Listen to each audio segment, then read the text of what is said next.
دنیا نے کال پر بات کرنے کو محبت کا نام دیا ہوا ہے، گھر والوں سے چھپ چھپا کے ملنے کو محبت کا نام دیا ہوا ہے، یہاں تک کہ کچھ باولے قسم کے لوگ اپنی ڈیزائرز کو پورا کرنے کے لیے جسم سے کپڑے اتارنے کی ڈیمانڈ کرتے ہیں اور اس کو محبت کا نام دیتے ہیں۔ ایک بہت بڑے وی آئی پی سے ریسٹورنٹ میں لے جا کر ایک دو وقت کا کھانا کھلا دینا، دن میں 25 دفعہ طوطے کی طرح آئی لو یو بولنا، آئی لو یو بلوانا، ان کی نظروں میں محبت ہے بھائی۔ تنہائیوں میں ایک دوسرے کو اپنے پاس بلانا، ایک دوسرے کو جو ہوس کے نشے میں نوچا جا رہا ہے، ایک دوسرے کو ایکسپینسو سے گفٹس دے کر جو بدلے میں عزت، ایمان، حیا اور اللہ کا تعلق چھینا جاتا ہے، ہماری سو کالڈ دنیا اسے محبت کا رنگ دے رہی ہے۔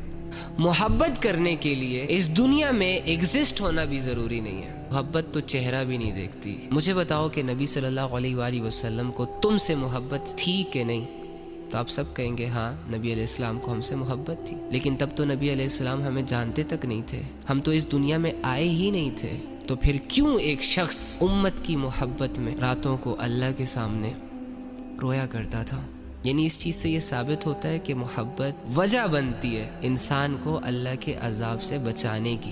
ہماری ساری محبتیں جو آج کل دنیا میں سوشل میڈیا پر چل رہی ہیں، یہ محبتیں تو ہمیں جہنم کا مستحق بنا رہی ہے، ہمارے گناہوں میں اضافہ کر رہی ہے، سیدھے راستے پر لانے کے بجائے جو لوگ سیدھے راستے پر ہوتے ہیں ان کو بھی بگاڑ رہی ہے۔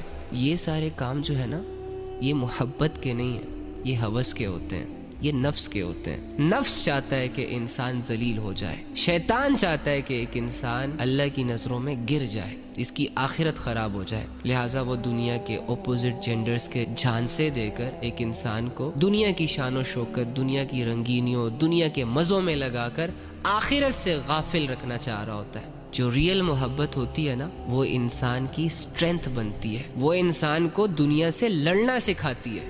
ہماری محبتیں تو ہمیں زندہ لاش بنا رہی ہیں۔ لڑکی بھی بیٹھی ہوئی ہے کمرے میں، میسج پہ میسج کیے جا رہی ہے اور ہنس رہی ہے، امی آوازیں دے رہی ہے، کوئی پرواہ نہیں، کیریئر خراب ہو رہا ہے، کوئی پرواہ نہیں۔ اسی طرح سارے نوجوان لڑکے جاگتی آنکھوں سے سوئے ہوئے ہیں، 10 لوگوں میں بیٹھا ہوا شخص اپنی دنیا میں غائب ہے، ان کو اپنی تباہی نظر ہی نہیں آ رہی۔ یہ روزانہ جو اپنا وقت ضائع کرتے ہیں، کوئی فکر ہی نہیں ہے۔ مجھے بتاؤ، جس معاشرے کے لڑکوں اور لڑکیوں کا ایسا سینس آف ہیومر ہو، اس معاشرے نے کیا ترقی کرنی ہے دنیا میں یا آخرت میں؟ جو اصل محبت ہوتی ہے نا، وہ گھر کی چار دیواری پرووائڈ کرتی ہے، وہ ایک دوسرے کی عزت سکھاتی ہے، وہ مرد پر بھی ذمہ داریاں ڈالتی ہے اور عورت کو بھی ذمہ دار بناتی ہے۔ لیکن یہ جو محبت کے نام پہ نفس اور ہوس کے تماشے چل رہے ہیں نا، ان تماشوں میں انسان اپنے جسم سے کپڑے تک اتار دیتا ہے اور اس کو پتہ تک نہیں چلتا۔ اپنی حیا